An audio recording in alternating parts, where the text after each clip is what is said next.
Let's see how we can leverage generative AI from within the Cloudinary Asset Studio to create a reusable transformation template. To get started, click on Studio on the left nav. For this example, let's create a template for resizing and cropping portrait images using Generative Fill.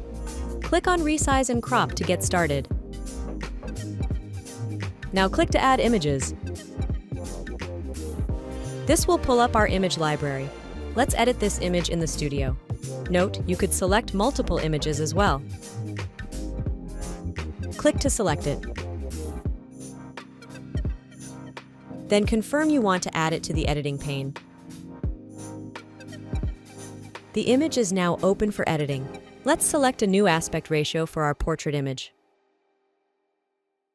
Since we want to convert portrait images to landscape images, let's select the 4:3 aspect ratio.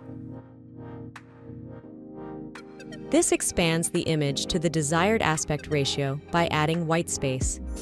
Let's use Generative Fill, our intelligent outpainting tool, to fill this white space in seamlessly. And just like that, the white space has been filled in using generative AI. Notice the seamlessness of the fill.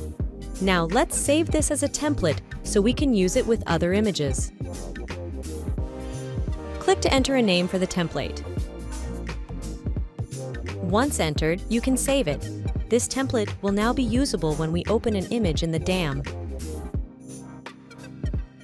Let's close out of the studio to see it in action. We're back in the Assets homepage. Click on Assets to do a quick search for portrait images. Click on the Orientations filter. Now click Portrait. Now, let's select an image from the results. This one will do. When in the Download Options section of the image details, we can see the new template we have created.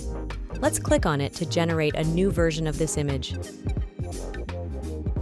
We have successfully expanded this image using the template. Again, notice the seamless details filled in by generative AI.